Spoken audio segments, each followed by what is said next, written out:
Hey, what's up everybody? I'm Frank Greenfield, also known as Frank DeVille of the Dent Makers and the June Gamboa Band. Just want to take a quick minute to show you my gear.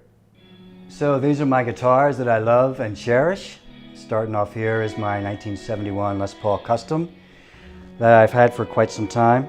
Has an original T-top humbucker in it and a Seymour Duncan distortion that was in it when I purchased it some years back.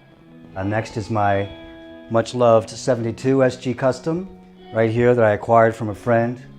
I actually got it, he had gotten it in pieces and in turn had given it to me.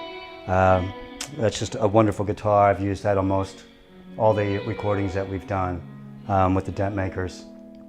And then this is my 1976 Fender Stratocaster that I've had the longest. It's just an incredible guitar. It's probably gone through 3 different sets of pickups. Currently it has a JB humbucker in it as well as an Allen Co. 2 Seymour Duncan. Okay, so following the signal path from the guitar into the pedal board and also from the pedal board into the amp, I use all George L cable. George L cable has the clearest signal path of any cable I've ever used. They're a great company to deal with and it really makes a big difference in your sound and your rig. I don't have anything as far as tone shaping in the pedal board. The switches here are just for the amp and the MIDI for the Alesis Quadriverb, which is through the Yamaha controller right here. So into the front, I go into the Morley switcher and the mini volume into a Morley Bad Horsey. Well, and that's pretty much everything into the front of the amp right there. From there, the signal goes into this 1985 Mesa Boogie Mark III Simulclass. It has EQ and reverb. It's just a spectacular sounding amp.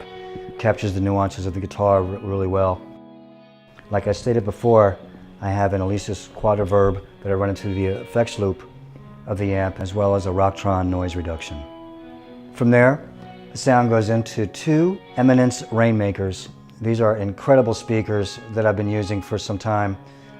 They have attenuators on the back, which normally for studio work you can attenuate all the way down, turn the amp up, capture all the great sounds and harmonics of a tube amp cranked up, but yet it's attenuated down. So for studio, certain live venues, you're not blowing people's ears out or having an overpowering stage volume, and you're able to really capture the sound.